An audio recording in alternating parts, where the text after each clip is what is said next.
بسم اللہ الرحمن الرحیم۔ آج کا ہمارا موضوع چوتھا پارہ ہے۔ اس میں 9 چیپٹرز ہیں۔ پہلا چیپٹر پہلے رکوع پر مشتمل ہے۔ اس کا نام ہے یہودیوں کے اعتراضات کے جوابات۔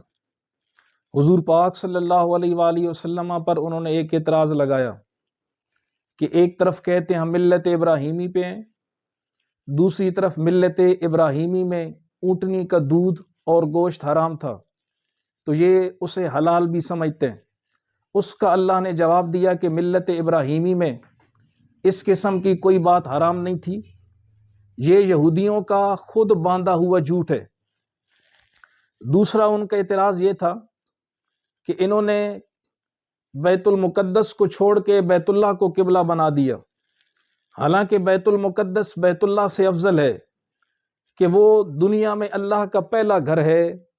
اس کا اللہ نے جواب دیا کہ اس بات میں بھی تم جھوٹے ہو، بیت المقدس دنیا میں اللہ کا پہلا گھر نہیں بلکہ بیت اللہ دنیا میں اللہ کا پہلا گھر ہے، اور بھی بہت ساری وجوہات کی وجہ سے بیت اللہ بیت المقدس سے افضل ہے۔ دوسرا چیپٹر دوسرے رکوع پر مشتمل ہے۔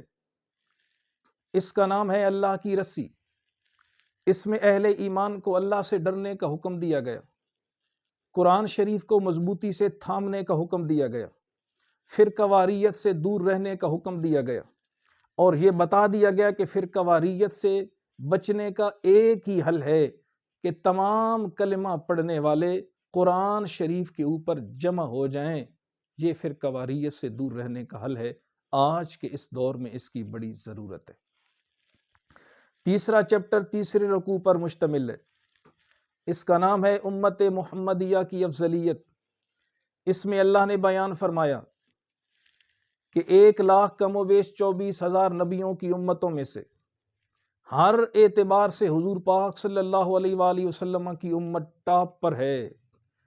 اس کی خوبیوں میں سے اللہ نے یہاں پہ 3 خوبیاں بیان فرمائیں۔ نیکی کا حکم کرتی ہے، برائی سے منع کرتی ہے، اللہ پر ایمان رکھتی ہے۔ آپ اس کی پریکٹیکل مثال دیکھنا چاہیں تو آپ دیکھ سکتے ہیں۔ آج کے بھی اس مادہ پرستی کی دور میں جب بھی کوئی فتنہ سر اٹھاتا ہے، اچانک کوئی مرد درویش اٹھتا ہے اور پوری دنیا کے مسلمانوں کا ذہن الحمدللہ بدل کے رکھ دیتا ہے۔ چوتھا چیپٹر چوتھے رکوع سے شروع ہو کر 11ویں رکوع تک جاتا ہے، سوائے 11ویں رکوع کی آخری آیت کے۔ اس کا نام ہے 3 غزوات اور ان کے متعلقات۔ غزوہ بدر، غزوہ احد اور غزوہ حمراء الاسد، یہ 3 غزوات یہاں پہ بیان ہوئے۔ غزوہ اس جنگ کو کہتے ہیں جس میں حضور پاک صلی اللہ علیہ وآلہ وسلم خود شریک ہوئی ہوں۔ دوسری ہجری میں غزوہ بدر ہوا، تیسری میں غزوہ احد ہوا، پھر اس کے بعد حضور پاک صلی اللہ علیہ وآلہ وسلم غزوہ حمراء الاسد کے لیے روانہ ہوئے، لیکن وہ پریکٹیکل ہو نہیں پایا۔ 5واں چیپٹر 11ویں رکوع کی آخری آیت پر مشتمل ہے۔ اس کا نام ہے کامیابی کے 4 اصول۔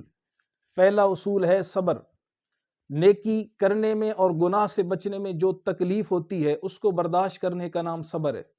دوسرا اصول ہے مصابرہ۔ بندوں کی طرف سے جو تکلیفیں دی جاتی ہیں ان کو برداشت کرنے کا نام مصابرہ ہے۔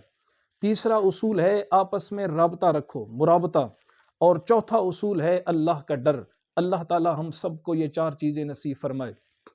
چھٹا اور 7واں چیپٹر 12ویں رکوع کے اندر موجود ہیں۔ 11ویں رکوع پہ سورہ آل عمران ختم ہو گئی، اب 12ویں رکوع سے سورہ النساء شروع ہے۔ چھٹے چیپٹر کا نام ہے یتیموں کے حقوق کی حفاظت۔ 7ویں چیپٹر کا نام ہے اسلام میں مرد کے لیے شادیوں کی تعداد، ایک مرد کتنی شادی کر سکتا ہے۔ اللہ نے یتیموں کے مال کے بارے میں بڑی سختی سے ان کے سرپرستوں کو حکم دیا، ان کے مال میں تمہیں رد و بدل کرنے کی اجازت نہیں ہے، کھانے کی اجازت نہیں ہے، اور فرمایا کہ ایک مرد 4 شادیاں کر سکتا ہے، لیکن یہ اس کے لیے اجازت ہے جو تمام بیویوں کے درمیان عدل کرنے کی حیثیت رکھتا ہو۔ 8واں چیپٹر 13ویں رکوع پر مشتمل ہے۔ اس کا نام ہے میراث۔ اس میں اللہ نے وراثت کے احکام بیان فرمائے۔ جب کوئی بندہ فوت ہو جائے تو پیچھے اس کی وراثت کیسے تقسیم کی جائے گی۔